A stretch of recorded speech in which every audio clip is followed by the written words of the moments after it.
오늘은 에스겔 14장 말씀인데 이 말씀을 읽어보니까 이스라엘의 장로 두어 사람이 내 앞에 와 앉았다 이렇게 말합니다. 여기서 말하는 이 장로라고 하는 직분은 오늘날 한국교회에서 사용하는 장로님 직분이 아니고 어떻게 이해하시면 좋냐면 지도자다 이렇게 이해하시면 됩니다. 지도자, 이스라엘의 지도자. 이스라엘의 지도자들이 에스겔 앞에 나온 겁니다.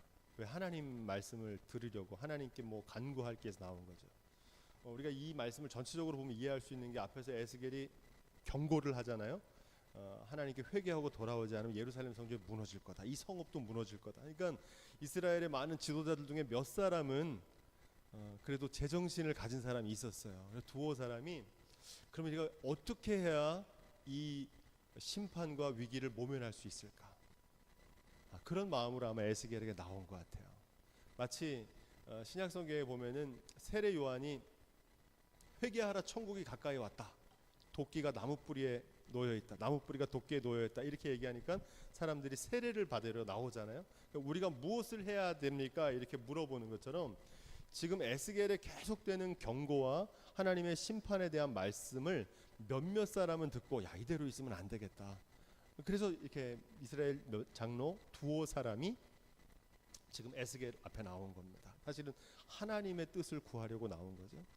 또 다른 말씀은 뭐냐면 이들이 자신의 문제를, 어떤 문제인지 모르는데 자신의 문제를 해결하려고 선지자였던 에스겔에게 나온 겁니다. 어떻게 해야 이 문제를 해결할 수 있겠습니까? 그런데 오늘 말씀해 보니까 그들의 요청에 대해서 하나님께서 거절하십니다. 거절하세요. 오늘 이 말씀을 통해서 우리가 중요한 것을 깨닫게 되는데, 하나님께 드리는 우리의 예배, 우리의 기도, 우리의 헌신이 연락되지 않을 수 있다는 겁니다. 우리의 기도가 응답받지 못할 수 있다는 겁니다. 왜 그러냐? 그 이유를 우리가 함께 묵상하게 되는데, 그 전에 창세기 4장 5절에 보면 우리가 잘 아는 말씀 나오죠. 가인과 아벨의 제사 드리는 얘기. 거기서 보면 뭐라고 되옵니까? 뭐라고 되어 있냐면 아벨과 그 제물을 연납하셨다 그러잖아요. 그죠? 아벨과 그 제물을 연납하셨다 그러고, 반대로 뭐라고 그래요? 가인과 그 제물을 연납하지 않으셨다 이렇게 얘기합니다. 여기서 중요한 거 우리가 발견하게 되죠. 제가 자주 말씀드리지만 많은 사람들이 이 말씀을 볼 때 아벨의 제물만 하나님 받으셨다고 생각하는데 그게 아니고 아벨과 그 제물을 받으셨다는 거예요. 그러니까 마찬가지로 가인과 그 제물을 받으셨다는, 가인의 제물을 받지 않으신 것만 아니라 가인도 하나님께서 연락하지 않으셨다는 거예요. 그러니까 하나님은 제물만 받으시는 것이 아니라 뭘도 받으신다는 거예요? 예배자, 그 사람을 보신다는 겁니다. 오늘 말씀에 이 이스라엘의 지도자, 이 장로들이 하나님께 자신의 기도 혹은 자신의 예배, 자신의 필요한 것들을 간구하러 나왔는데 그 기도를 하나님께서 외면하신 거예요. 그러니까 가인의 예배처럼 연락받지 못한 거예요. 그 이유가 뭐냐? 두 가지로 얘기합니다. 오늘 말씀해 보니까 두 가지로 나오는데 뭐가 문제였느냐? 3절 말씀 우리 다시 한번 읽어보겠습니다. 3절 시작. 그들을 연락하지 않으신 이유를 두 가지로 얘기합니다. 첫째는 뭐냐면 자기 우상을 마음에 들였다 이렇게 얘기합니다. 이게 무슨 뜻인가 하니, 우상이라고 하는 건 제가 자주 말씀드리죠. 금불상에만 절하는 것이 우상이 아니라 하나님 아닌 다른 것을 하나님처럼 섬기는 게 우상입니다. 그래서 많은 사람들이 섬기는 우상이 물질의 우상, 명예의 우상, 또 사람의 우상 많이 섬기죠. 실제로 이스라엘 백성들이 의지했던 것은 하나님이 아니라 북이스라엘과 남유다 공이 다른 나라를 의지합니다. 애굽 사람들이 자기를 구해줄 거라고 생각했어요. 사람을 의지했던 거죠. 이것을 우상 숭배다 이렇게 말합니다. 자기 우상을 마음에 들였다 이렇게 얘기하는데 겉으로는 하나님을 예배하는 것 같아요. 지금 이 장로님들도, 이 지도자들도 나와가지고 선지자를 찾아오고 하나님께 자신의 문제를 가지고 나왔잖아요. 그런데 속으로는 어떻다는 거예요? 자기 우상을 마음에 들이고 있었다는 거예요. 그러니까 마음속으로는 다른 것을 섬기고 있었다는 얘기입니다. 하나님께서 그걸 알고 계셨던 거죠. 자기를 위한 우상 숭배를 하고 있었다는 거죠. 마태복음 6장 24절 한번 찾아볼까요? 한 사람이 두 주인을 섬기지 못할 것이니 혹이 이를 미워하며 저를 사랑하거나 혹이 이를 중히 여기며 저를 경히 여김이라. 너희가 하나님과 재물을 겸하여 섬기지 못하느니라. 아멘. 하나님하고 재물을 겸해 섬길 수 없다는 거예요. 그러니까 지금 이 이스라엘의 지도자들은 마음속으로는, 겉으로는 하나님을 섬기는 것 같은 마음속으로는 재물을 더 의지하고 있었던 거예요. 그래서 하나님께서 그들을 연락하지 않으신 거죠. 하나님께서는 우리의 재물만 받으시는 것이 아니고, 제가 이 글자를 잘못 썼네. 이 재물이 아니죠. 어이제죠, 재물. 우리의 재물만 받으시는 것이 아니라 우리가 갖고 있는 마음의 중심을 감찰하신다는 거예요. 그래서 예배드리기 전에는 우리의 마음의 중심을 새롭게 해야 되고, 헌물만 드리는 게 중요한 게 아니라 어떤 마음의 중심으로 하나님께 드리는지를 보신다는 사실입니다. 외모가 아니라 중심을 보신다. 그래서 제가 자주 말씀드린 것처럼, 그래서 신앙생활은 우리의 겉모습을 그럴듯하게 꾸미는 게 아니라 우리의 중심을 하나님 앞에서 반듯하게 세워가는 데 있는 줄로 믿습니다. 또 한 가지 이들의 문제는 뭐였냐면, 에스겔에 나와서 하나님께 도움을 청했지만 그럼에도 불구하고 하나님께서 내가 그들의 말을 들어줄 필요 없다, 나는 그들을 들어주지 않겠다 하는 그 두 번째 이유는 뭐냐면, 죄악에 거치는 것을 자기 앞에 두었다, 이렇게 말합니다. 하나님께 예배하러 오면서도 여전히 세상적인 잘못과 죄악을 반복하고 있었던 거죠. 그러니까 하나님 앞에서 죄악을 저지르고 있었다는 겁니다.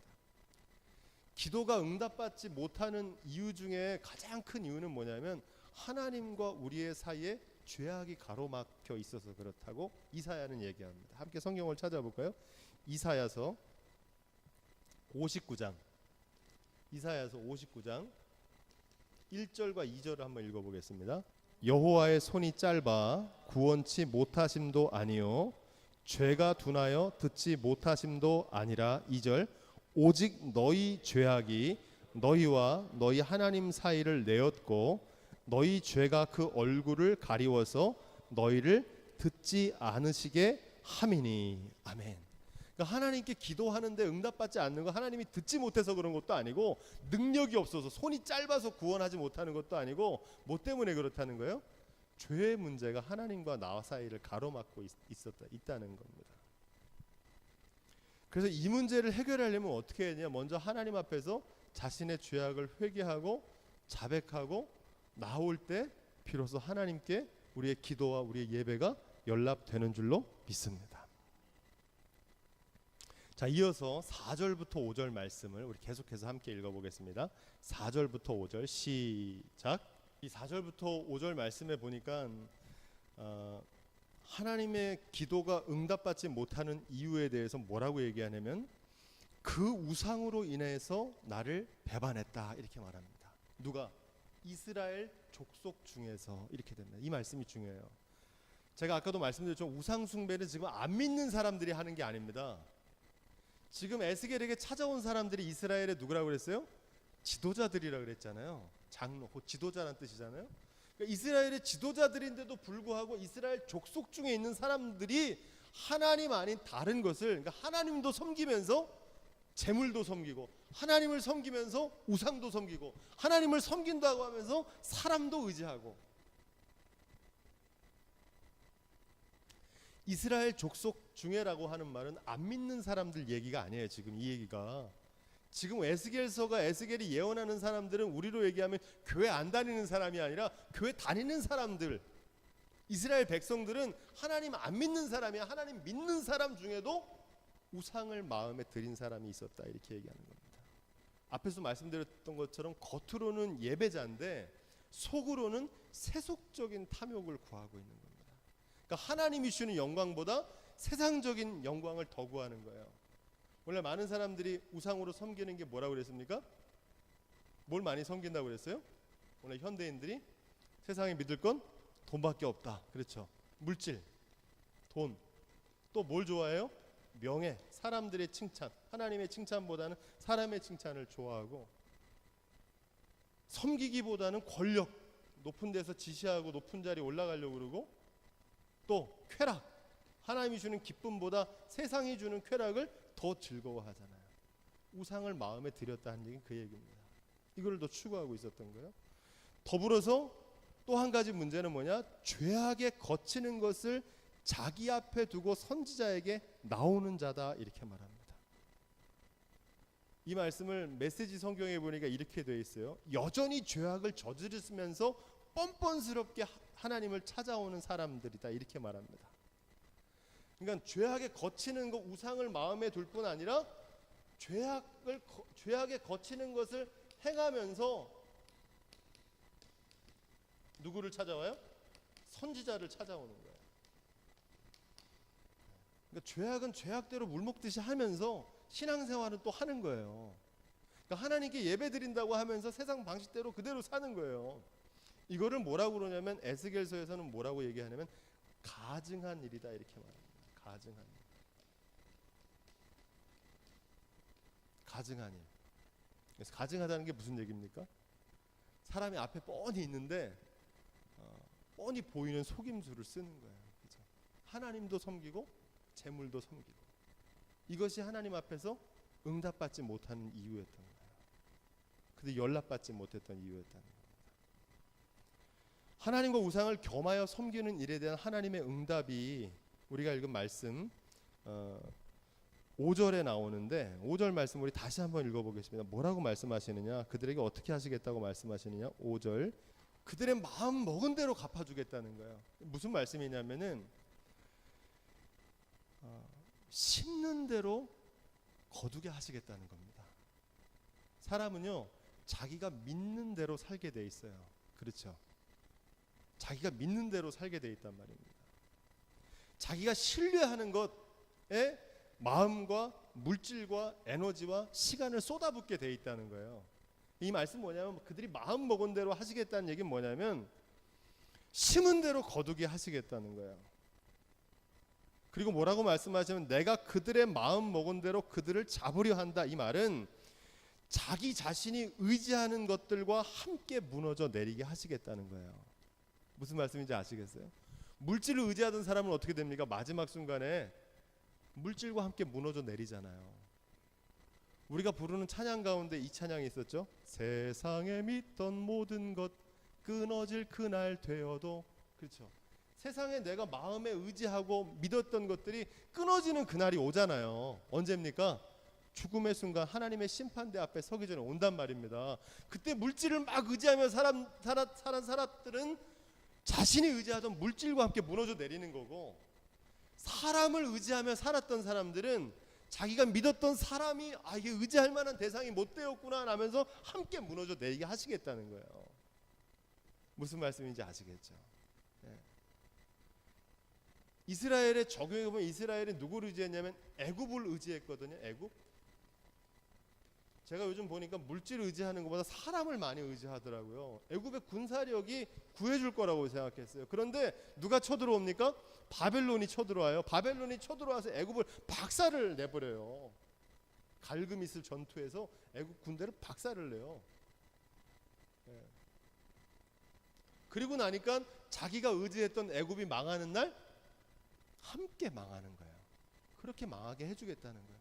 네 마음속에 의지하고 있는 것들과 함께 망하게 해주겠다. 이게 하나님의 답변입니다. 그러니까 마음속으로 다른 걸 의지하면서 하나님께 나와서 예배하는 두 마음을 품은 사람들의 응답받지 못하는 이유가 오늘 여기 말씀에 기록되어 있습니다. 6절 말씀에 보니까 여호와의 말씀에 너희는 뭐를 돌이키라고 그럽니까? 마음을 돌이키라, 이렇게 얘기합니다. 마음을 돌이키라. 그리고 더불어서 뭐라고 얘기하냐면 우상을 떠나서 뭘 돌이키라고 그래요? 얼굴을 돌이켜라, 이렇게 얘기합니다. 여기서 돌이키다는 말이 많이 나오는데, 이 돌이키다는 말이 한마디로 무슨 얘기일까요? 돌이키는 거, 바로 회개입니다. 회개. 회개라고 하는 건 돌이키는 거예요. 어디서부터 돌이키라는 거예요? 우상으로부터, 우상에게 뺏긴 마음을 돌이키라는 거예요. 마음을 돌이키라. 이 마음을 돌이키는 거를 뭐라고 그러냐면, 이 회개에는 두 가지 의미가 있는데, 마음을 돌이킨다는 걸 뭐라고 그러냐면, 따라해 볼까요? 회심. 많이 들어보셨죠? 우리 웨슬리 회심 주간할 때 많이 쓰고, 회개라는 말을 쓰는데, 회개는 보통 뭐 내가 잘못한 거를 잘못해서 반성하는 거라고 생각하는데, 하나님께서 우리에게 요구하시는 건 뭐냐면 마음을 돌이키는 거예요. 마음을 돌이킨다는 건 목적을 아예 돌이키는 거예요. 땅의 것만 관심을 가지고 있었다면 이제 하늘의 것으로 관심을 돌려야 되고, 세상 것에 관심이 있었다면 하나님의 뜻을 이루는데 관심으로 마음의 중심을 바꾸라는 거예요. 할렐루야. 이 회심이 필요합니다. 하나님과의 관계가 회복되려면 더불어서 뭘 해야 된다고 그래요? 얼굴을 돌이키라 이렇게 말합니다. 얼굴은 뭘 의미할까요? 사람의 몸에서 가장 중요한 게 얼굴입니다. 그래서 얼굴은 우리의 몸, 우리의 삶 전체를 가리키는 겁니다. 얼굴을 돌이킨다는 말은 무슨 얘기입니까? 마음만 돌이켜서는 안 되고 얼굴도 돌이켜야 된다는 거예요. 얼굴을 돌이킨다는 건 뭡니까? 따라해 볼까요? 회개에 합당한 열매를 맺어라. 네, 이 얘기입니다. 회개라고 하는 건 뭐냐면 일단 마음의 중심을, 목적을 바꾸는 것이고요. 그리고 그 다음엔 어떻게 해야 되면 얼굴을 돌이키는 거예요. 예전에 했던 행동을 하면 안 되는 거예요. 그러니까 몸으로 달라져야 되는 거죠. 이것을 회개에 합당한 열매다 이렇게 말합니다. 몸을 움직이는 회개. 많은 사람들이 회개한다고 해서 말로는 많이 회개하고 제가 잘못했습니다. 그래놓고 또 그 잘못을 저지르는 이유가 뭡니까? 진짜 회개하지 않기 때문에 그렇거든요. 진짜 회개하고 누우치면요 다시는 그 일을 하지 않아요. 그러니까 말로만이 아니라 얼굴을 돌이켜야 된다. 우리의 삶을 돌이켜야 된다는 겁니다. 그게 바로 회개에 합당한 열매입니다. 하나님께서 이걸 요구하시는 거예요. 감독회장 선거 때문에 또 계속 혼란을 겪고 있습니다. 혼란을 겪고 있어요. 여기 우리가 주는 의미가 많아요. 이 선거가 하나님의 일꾼을 뽑는 선거 같은데 사실 그 선거의 본질을 보면 우상숭배입니다. 왜 우상숭배냐면 이게 명예욕, 돈 선거이기 때문에 물질욕, 권력욕, 인간의 욕망을 담고 있습니다. 이게. 그래서 겉으로는 거룩한 선거여야 되는데 하나님의 사람을 뽑는 건데 속으로는 뭐냐면 감투 싸움을 하는 겁니다. 우상숭배입니다. 우상숭배. 감리교회가 다시 사는 길이 있는데 그 길은 뭐냐면 간단합니다. 제비 뽑기 하면 됩니다. 잠언서 16장 33절. 잠언서 16장 33절 함께 읽어보겠습니다. 제비는 누가 뽑아요? 사람이 뽑죠. 하지만 그 일을 작정하는 건 누가 하신다는 거예요? 하나님이 하신다. 작정한다는 말은 뭐냐면 결정은 하나님이 하신다는 거예요. 근데 지금 오늘날 선거는 왜 문제입니까? 하나님께서 뽑도록 하지 않고 누가 뽑겠다는 거예요? 사람들이 뽑겠다는 거예요. 누가 주인 노릇하는 거예요? 사람들이 주인 노릇하는 거예요. 제비 뽑기라고 하는 건 뭐냐? 하나님께 주권을 드리는 거예요. 그래서 그 뽑아주신 사람이 하나님 세운 사람이라고 생각하고 거기에 순종하며 섬기면 선거를 가지고 다툼할 게 있습니까? 아니면 금권 선거를 할 일이 있습니까? 아니면 이거 가지고 법정 소송을 할 일이 있습니까? 전혀 없잖아요. 그죠? 이걸 하자고 줄기차게 외쳐도 안 하는 거예요. 왜 안 할까요? 하나님의 주권을 두고 싫고 자기들이 주인 노릇을 하고 싶은 거예요. 그 본질을 아시겠죠? 이 에스겔서를 보니까 분명하게 드러나요. 그리고 회개에 합당한 열매를 맺어야 되는데 그건 뭐냐면 법을 바꾸면 됩니다. 뭐로 바꾸면 되냐면 이제 앞으로 감독회장은 제비 뽑기로 하겠다. 이걸 회의에 모여가지고 입법회에서 이걸 결정하면요 그 다음 제비 뽑으면 되는 거예요. 회개에 합당한 열매를 맺으면 되는데 매번 모여가지고 하나님 우리 감리교회를 정상화 시켜주세요. 뭐 목사님들도 모이고 장로님들도 모이고 해가지고 맨날 기도를 해요. 하나님 도와주세요. 이 감리교회가 이 전도의 문도 막히고 매번 선거 문제 때문에 이렇게 어려움을 당합니다. 막 부두리면서 기도한다니까요. 그리고 심지어는 회개하는 사람도 있어요. 우리가 금권 선거로부터 자유롭지 못했습니다. 누구도. 부끄러운 모습입니다. 이렇게 말은 해요. 근데 뭘 안 하는 거예요? 회개에 합당한 열매를 맺어야 되잖아요. 이걸 안 맺고 계속 그 일을 반복하는 거예요. 이걸 잠언서 26장 11절은 뭐라고 얘기하냐면 따라해 보겠습니다. 개가 그 토한 것을 도로 먹는 것 같이 미련한 자는 그 미련한 것을 거듭 행하느니라. 이걸 10년째 계속하고 있어요. 지금도 또다시 재선거를 하자는 거예요. 제가 말씀드렸지만 이 재선거를 하면 이게 정상화라고 얘기합니다. 그런데 여러분 잘 보세요. 이 선거 자체가 비정상인데 이 선거를 아무리 잘해야 그게 정상이 되는 겁니까? 하나님께 영광을 돌리는 하나님의 주권을 회복할 때 감리교회는 새로워지고 교회의 본질에 충실하게 될 줄로 믿습니다. 감리교는 이 투표 때문에 망한다니까요. 이것 때문에. 해결법은 간단해요. 제비 뽑기 하면 돼요. 성경에 나와 있잖아요. 제비를 뽑으니 마띠아가 뽑혀졌더라. 근데 그걸 왜 안 하는 거예요? 왜 안 하는 겁니까? 이게 어려워서 안 해요? 아니죠. 본인들이 하나님 노릇하려고 그러는 거예요. 하나님께 못 맡기겠다는 거예요. 아니, 하나님 어떻게 믿냐는 거예요. 제비를 뽑아서 누가 될지 어떻게 알고. 제비는 사람이 뽑지만 결정은 하나님이 하시는데 그 결정을 못 믿겠다는 거예요. 그래서 내가 하겠다는 거예요. 이것을 돌이켜 회심해야 될 줄로 믿습니다. 그리고 거기에 합당한 법을 바꾸면 감리교회는 정상화됩니다. 남 얘기할 게 아니고 있잖아요. 우리 개인의 삶에서도 똑같아요. 새로워지려면 뭘 해야 됩니까? 회개하는 깊이만큼 새로워지는 거예요. 그리고 회개하려면요, 마음을 고쳐 먹어야 되고요. 회개하려면 어떻게 해야 됩니까? 회개에 합당한 열매를 맺어야 돼요. 그래야 그 회개하는 깊이만큼 새로워질 수 있어요. 바라기는 저와 여러분들이 회개하는 삶으로 새롭게 되기를 주님의 이름으로 축원드립니다. 이어지는 말씀 7절도 우리 함께 읽어보겠습니다. 7절 시작. 앞에서 얘기했던 두 가지 죄악이 있었어요. 하나는 마음에 우상을 두고 있는 거고, 또 하나는 뭡니까? 죄악을 그대로 행하면서 나오는 거. 근데 여기다 한 가지가 더 추가됩니다. 뭘가 추가되냐면 자기를 위하여 내게 묻고자 하여 선지자에게 나오는 자다, 이렇게 말합니다. 그러니까 선지자에게 나온다는 건 뭐냐? 하나님의 말씀을 들으러 나오는 거예요. 하나님의 음성을 들으러 나오는 거거든요.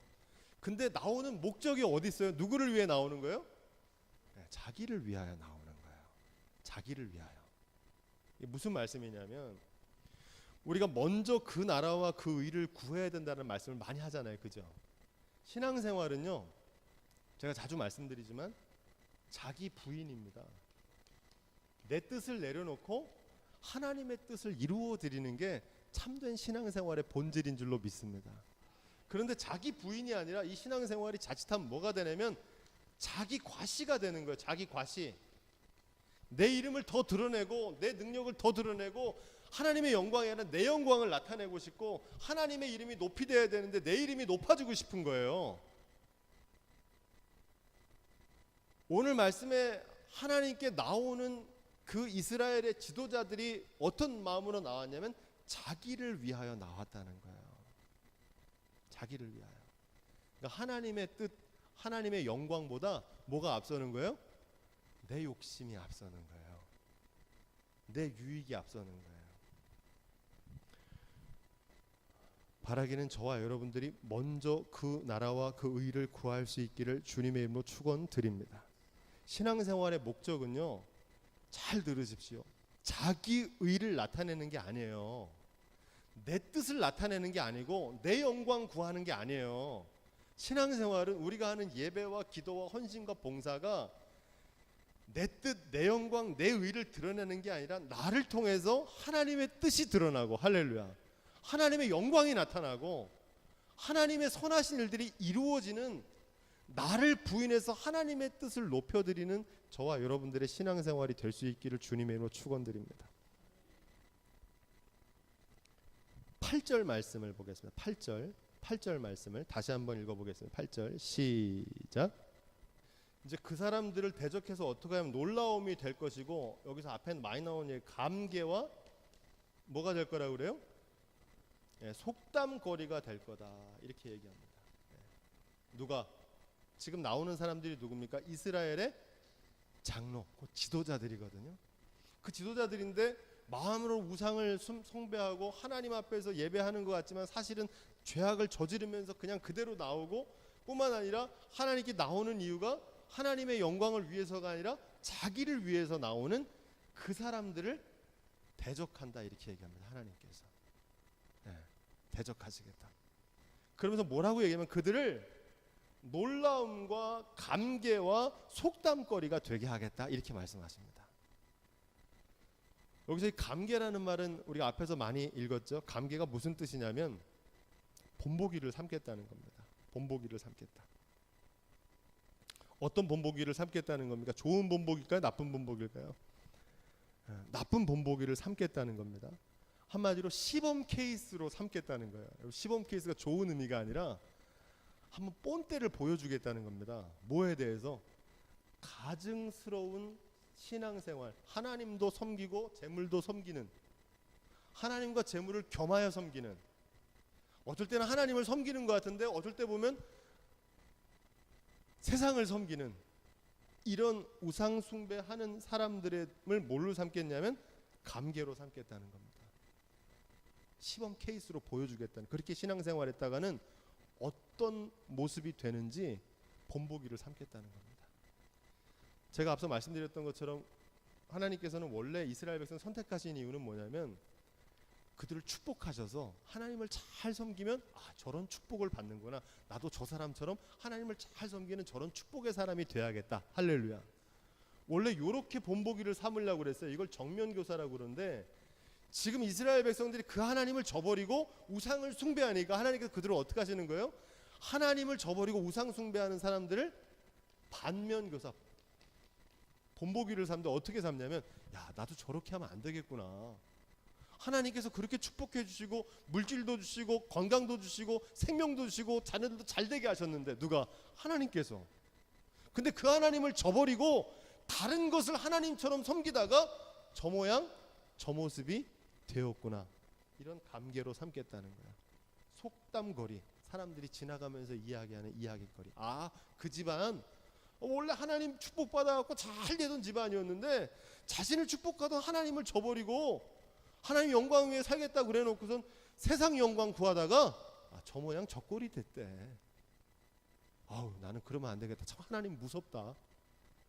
하나님 잘 믿어야겠다. 이렇게 삼겠다는 겁니다. 바라기는 저와 여러분들이 이런 본보기가 되지 않기를 주님의 이름으로 축원드립니다. 오늘 말씀 이렇게 기록된, 너희가 나를 여호와인 줄 알리라. 그게 무슨 얘기입니까? 이 일을 통해서 이렇게만 만드는 게 목적이 아니라 사람들이 하나님이 진짜 하나님이시구나, 하나님 제대로 잘 믿어야겠구나, 이렇게 하나님을 경외하는 믿음으로 돌아오기를 원하신다는 겁니다. 자, 9절부터 11절 말씀을 우리 계속해서 읽어보겠습니다. 시작. 아주 중요한 말씀을 하는데 이 말씀은 저에게 해당되는 말씀입니다. 선지자가, 하나님의 뜻을 전하는 선지자가 유혹을 받을 수 있다는 거예요. 왜? 지도자들이 찾아와서 선지자가 지금 해야 될 말이 뭡니까? 회개하라, 이렇게 외쳐야 되거든요. 여러분, 회개하라는 말을 책망을 들으면 좋을까요, 나쁠까요? 듣는 사람이 싫거든요. 그러니까 선지자가 유혹을 받는 거예요. 어떤 유혹을 받냐면 저 사람 내가 이 얘기하면 듣기 싫을 텐데 이 얘기를 하지 말아야겠다. 회개하라는 말씀을 하나님 해야 되는데 그 얘기를 안 하면 뭐라고 얘기하냐면 선지자도 그에게 묻는 자의 죄악과 같다. 똑같다는 얘기입니다. 그러니까 그 사람이 듣기 싫어하는 말일지라도 선지자는 그 말을 그대로 전해야 되는 거예요. 선지자의 사명. 그 사람이 날 설령 미워해도, 그로 인해 핍박을 받아도, 예레미야처럼, 이사야처럼. 이사야는 어떤 핍박을 받았습니까? 병거 타고 천국 올라간 게 아니고 톱으로 켜서 죽였어요. 뭐 했다가? 하나님의 말씀 회개하라고 전했더니 그 말을 듣기 싫은 지도자들이 톱으로 켜서 이사야를 죽였어요. 그 목에 칼이 들어와도 선지자는 하나님의 뜻을 전해야 되는 거예요. 여러분, 오늘 에스겔 설교가 귀에 거슬리는 설교입니까? 아니면 귀에 쏙쏙 들어오고 마음에 기쁨을 주는 설교입니까? 거슬리는 설교예요. 이 설교는요. 그래서 이 설교를 안 해요. 목사님들이 에스겔 설교 안 해요. 에스겔 유일하게 뭘 설교합니까? 마른 뼈가 살아나는 설교만 하지. 그래서 한국 교회가 어떻게 되는 거예요? 지금 이렇게 되는 거예요. 책망하고 회개를 촉구해야 되는데 회개와 책망하는 설교를 안 해요. 그럼 인기가 없거든요. 죄악이 똑같다. 하나님의 본심은 이스라엘 백성 책망해가지고 뭐 벌 주고 아니면 그 사람들 뭐 창피 주려고 그러는 게 아니에요. 그들이 다시는 그 죄악을 짓지 않고 새로운 삶으로 깨끗해지기를 원하시는 거야. 할렐루야. 네. 그래서 그들은 내 백성이 되고 나는 그들의 하나님이 되겠다. 이게 하나님이 하고 싶은 일이에요. 우리가 회개하면 하나님께서 우리의 모든 죄악을 깨끗게 하시고 새롭게 하시고 온전케 하시는 줄로 믿습니다. 여기서 아주 중요한 말씀. 세상에 용서받지 못할 죄는 없습니다. 근데 딱 하나 용서받지 못할 죄가 있어요. 어떤 죄라고 그랬습니까? 네, 잘 아시는군요. 회개하지 않는 죄만 용서받지 못해요. 용서받지 못할 죄가 없어요. 하나님 은혜가 크시기 때문에. 근데 단 한 가지 용서받지 못하는 죄가 있는데 회개하지 않는 죄는 용서받지 못해요. 용서받지 못할 죄가 없어요. 바라기는 회개함으로, 회심함으로, 회개에 합당한 열매를 맺음으로 하나님인 그들의 하나님이 되고 하나님의 백성으로 새롭게 되는 저와 여러분이 될 수 있기를 주님의 이름으로 축원드립니다. 오늘 말씀에 뭐라고 되면 인자야 가령 이렇게 얘기 나옵니다. 이게 무슨 얘기냐면 앞으로 하나님께서 이스라엘을 심판할 4가지 재앙을 말씀하시거든요. 근데 그 말씀 앞에 가령 이렇게 얘기합니다. 그 말은 뭐냐면 아직 그 심판을 시행하진 않으신 거예요. 그 말은 뭐냐면 아직 기회가 있는 겁니다. 그러니까 회개하고 돌아올 기회가 아직 있는 거예요. 아직 이루어지지 않은 거죠. 그 4가지 재앙이 뭐라고 얘기하느냐, 그 이후에 말씀에 나오는데 제가 좀 정리해서 말씀드릴게요. 첫 번째는 어떤 재앙을 내리시겠다 이렇게 말씀하시냐면 그 의뢰하는 양식을 끊겠다 이렇게 말씀하십니다. 한마디로 온 나라에 기근을 내리겠다는 겁니다. 두 번째, 어떤 재앙을, 이 우상 숭배에 대한 하나님의 징벌은 뭐라고 얘기하냐면 눈으로 한번 좀 따라 보시면 됩니다. 사나운 짐승으로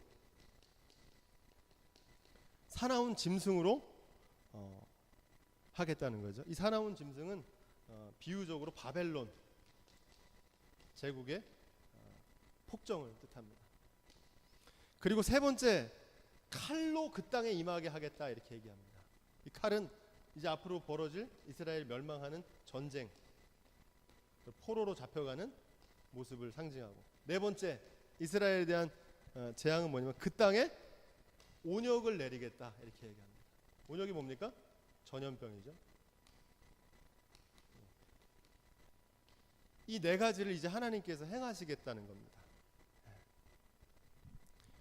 자, 근데 거기서 중요한 게 있어요. 이 하나님의 심판을 행하시는데 14절을 볼까요? 14절. 이 4가지 재앙을 행하면서 뭐라고 얘기하냐면 노아와 다니엘과 욥 그 3사람이 그 가운데 있을지라도 이 사람들은 구원을 받겠지만 이 사람들이 있다고 해가지고 너네를 멸망하는 것을 하나님께서 멈추지 않겠다는 얘기입니다. 이게 무슨 얘기냐면 여러분, 노아와 다니엘과 욥이 어떤 사람인지 우리 잘 알고 계시죠? 노아는 어떤 사람입니까?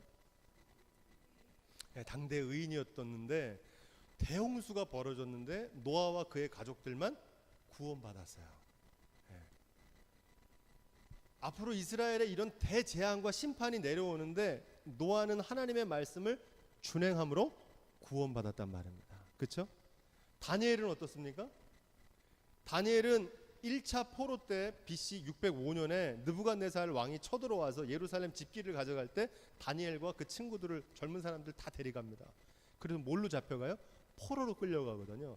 근데 이 포로로 끌려갔던 다니엘이 그곳에서 사자굴에 갇히잖아요. 그죠? 사자굴에 갇히는데 사자굴에서도 하나님께서 어떻게 하셨어요?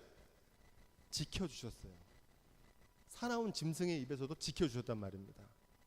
포로로 끌려갔는데도 하나님께서 다니엘을 높이셔가지고 바벨론의 고위 관료로 또 바사왕에게도 인정을 받아가지고 하나님의 영광을 나타내게 됩니다. 다니엘의 이름의 뜻이 뭔지 혹시 아십니까? 다니엘의 이름의 뜻은 하나님이 나의 심판자다, 이런 뜻입니다. 다른 말로 하나님의 심판, 이런 뜻입니다. 다니엘. 그러니까 하나님의 심판 중에서도 건짐을 받은 사람. 욥은 잘 아시죠? 욥기에 나오는 욥. 욥을 가장 힘들게 했던 것은 그의 재산을 잃어버렸을 때도, 자녀를 잃어버렸을 때도 욥은 하나님께 번제하지 않았습니다. 주신 분도 하나님이시고 거두신 분도 하나님이십니다. 이랬단 말입니다. 그런데 욥기 2장을 넘어가면서 어떤 일이 벌어져? 사단이 욥의 재산을 쳐도 자식을 쳐도 하나님 원망하지 않으니까 어떻게 합니까? 몸에 병을 일으킵니다. 김병에 장사 없다고 욥이 그러니까 어떻게 해요? 자신의 낱날을 원망하고 하나님께 원망합니다. 하지만 그럼에도 불구하고 욥은 이러한 고난 가운데도 하나님을 향한 믿음이 흔들리지 않았고, 흔들렸음에도 불구하고 하나님께서 욥을 붙잡아 주셔서 마침내 회복되고 승리하게 된 줄로 믿습니다. 이런 믿음의 사람이 있을지라도 이 사람들만 구원받지 너네가 이 사람들 때문에 덩달아 구원받진 못할 거다, 이런 얘기입니다. 무슨 말씀인지 아시겠어요? 이게 어떤 의미를 우리에게 주냐면은 자기 의로 자기 생명만 건지리라, 이 말씀이 중요합니다. 뭐로? 자기 의로 뭐만? 자기 생명만 건진다. 여기 아주 중요한 말씀입니다. 왜 이런 말씀을 하시느냐? 장로들이, 그러니까 이스라엘의 지도자들이 선지자 에스겔에게 와서 구원을 요청하잖아요. 지금 우리가 큰 재앙이 찾아오면 어떻게 살 길이 없겠습니까? 모든 사람들이 다 그런 게 아니라 몇몇 사람은 그래도 깨닫는 사람들이 있었나 봐요. 그래서 어떻게 살 길이 없겠습니까? 찾아오니까 에스겔이 뭐라고 얘기하냐면, 너 다른 사람 의지해서 해결될 일이 아니라 스스로 하나님 앞에서 뭐 하는 길밖에 없다? 회개하는 길밖에 없다. 너 살고 싶으면. 그 얘기를 하는 겁니다. 회개하는 길밖에 없다는 거예요. 우리가 스스로 하나님 앞에 서게 된다는 겁니다. 다른 사람이 도와줄 수 없어요. 신앙생활은요, 하나님과 1대1이지 다른 사람 도와줄 수 없습니다. 누가 도와서 건져줄 수가 없어요. 의인을 의지해서 그 사람들이 못 도와준다는 겁니다. 심판의 기준을 분명하게 했는데 자기 의로 자기 생명만 건질 수 있다는 겁니다. 21절 읽습니다. 하나님께서 벌을 내리시겠다는 겁니다. 어떻게? 칼과 기근과 짐승과 온역으로. 이 벌을 다른 말로 뭐라고 그럽니까? 하나님의 징계입니다. 징계. 징계. 벌을 내리시겠다는 심판이기도 하고. 오랫동안 참고 기다리시지만 하나님께서 오래 참으시지만 영원히 참지는 않으시는 줄로 믿습니다. 이 말이 무슨 얘기냐면, 하나님은 흥하게도 하시고 망하게도 하시고 높이기도 하시고 낮추기도 하십니다. 징계를 통해서 뭘 하기 원하시냐? 하나님을 경외하는 믿음을 갖기를 원하신다는 겁니다. 징계를 통해서, 이 일을 통해서. 자, 그런데 이 징계를 너무 많이 받아가지고 징계를 받은 다음에 깨달으면 너무 늦어요. 다 잃어버린 다음에 깨닫는다고 생각해 보세요. 아, 물질의 주관자가 하나님이시구나. 평생을 그냥 마음대로 허비하며 살았는데 나중에 나이 들어서 깨닫는 거예요. 내가 좀 젊었을 때 이것을 깨달았으면. 때늦은 후회입니다. 너무 늦기 전에, 아직 기회가 있기 전에, 더 정확하게 말하면 매 맞기 전에 깨닫고 돌아올 수 있는 지혜가 있기를 주님의 이름으로 축원드립니다. 그때 깨달아도 다행이지만 너무 늦어요. 많은 사람들이 매 맞으면 깨달아요. 이런 일들을 겪고 나면 내가 하나님 앞에도 온전하게 살지 못했구나. 내 자랑과 세상에 썩을 것, 두고 가는 것, 무너지는 것, 여기에만 연연하며 살았구나. 이게 내 것이 아니었는데 뒤늦게 매 맞은 다음에 깨달으면 소용이 없어요. 자, 그런데 하나님께서는 그러나 그 가운데 면하는 자가 남아있을 거다, 이렇게 얘기합니다. 그 많은 기근이 뭔가 시련과 짐승과 온역이 찾아왔을 때 살아남는 자들이 있을 거라는 겁니다. 누굽니까? 그 사람들이 노아, 다니엘, 욥처럼 극심한 심판과 징계 속에서도 그걸 견디고 승리하는 사람들이 있을 거라는 거야. 환경과 상황이 우리를 구원하는 게 아닙니다. 지금 칼과 기근과 짐승과 오녀 엄청난 하나님의 징계와 재앙이 찾아왔는데 그 속에서 살아남는 사람들이 있다는 겁니다. 누가 그 사람들이냐? 곧 그 자녀들이다 이렇게 말합니다. 여기서 자녀라고 하는 것은 우리의 후손만 얘기하는 것이 아니라 영적으로 아주 중요한 의미를 담고 있습니다. 제가 자주 말씀드리지만 누가 하나님의 자녀입니까? 하나님의 말씀대로 준행하는 사람. 왜 준행할 수 있습니까? 하나님을 신뢰하니까. 이 사람들은 살아남는다는 겁니다. 어떤 위기와 어떤 절망 속에서도 넘어지지 않는다는 겁니다. 너희가 위로를 받을 것이다. 이 말씀은 본보기로 삼으시겠다는 겁니다. 바라기는 저와 여러분들도 어떤 징계와 어떤 어려움이 찾아올지라도 믿음으로 승리하셔서 노아처럼 다니엘처럼 욥처럼 비록 하늘이 무너져도 홍수가 나도 포로가 되더라도 원치 않는 상황 질병 속에서도 하나님을 경외하는 믿음으로 승리할 수 있는 믿음이 있기를 주님의 이름으로 축원드립니다. 그 사람을 남겨두겠다는 거예요. 하나님께서 이 모든 일을 행하시는 일이 무고히 행한 것이 아니라는 것을 너희가 알게 될 거다. 여기 하나님의 본심이 있습니다. 어떤 본심이냐? 고난 속에는 하나님의 뜻이 있습니다. 다른 말로 하면 목적이 있다는 거예요. 하나님이 징계하실 때 그냥 징계하는 법이 없어요. 우연히 무고히 행한 게 아니고 하나님은 분명한 의도를 가지고 지금 이 심판을 진행하고 계신다는 얘기입니다. 이걸 바꿔서 말하면 고난에는 하나님의 뜻이 있다는 겁니다. 이스라엘의 멸망은 우연히 벌어진 게 아니라 하나님께서 분명한 목적을 갖고 계시다는 거예요. 뭘 하길 원하시냐면 하나님이 삶의 주관자라는 사실을 알기를 원하십니다. 다시금 하나님을 경외하는 백성으로 돌아오기를 원하시는 거예요. 그래서 지금 이 일들을 하시는 거거든요.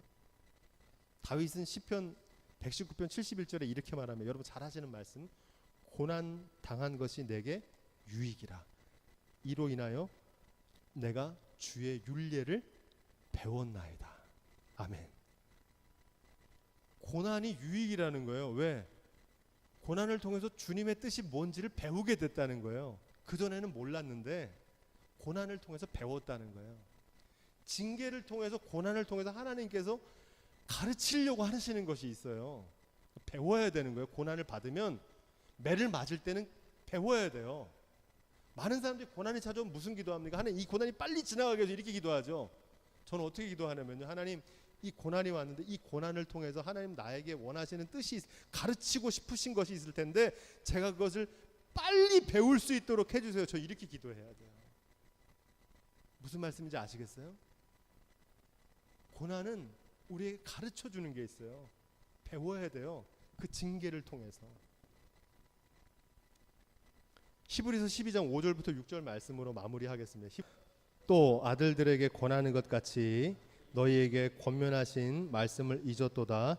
일러스되 내 아들아, 주의 징계하심을 경히 여기지 말며 그에게 꾸지람을 받을 때에 낙심하지 말라. 주께서 그 사랑하시는 자를 징계하시고 그의 받으시는 아들마다 채찍질 하심이니라 하였으니. 아멘. 11절도 읽을까요? 11절 시작. 무릇 징계가 당시에는 즐거워 보이지 않고 슬퍼 보이나 후에 그로 말미암아 연달한 자에게는 의의 평강한 열매를 맺나니. 아멘. 우리도 삶에서 벌어지는 알 수 없는 문제, 혹은 우리의 죄악 때문에 받는 하나님의 징계, 원치 않는 고난이 닥쳐올 때 하나님을 만나는 기회로 삼을 수 있기를 주님의 이름으로 축원드립니다. 그때는 빨리 회개하고 새롭게 되는 기회로 삼아야 됩니다. 더 늦기 전에. 그러면 그것이 오히려 우리를 연달하게 하고 더 존귀하고 영광스럽게 변화시켜 주실 줄로 믿습니다.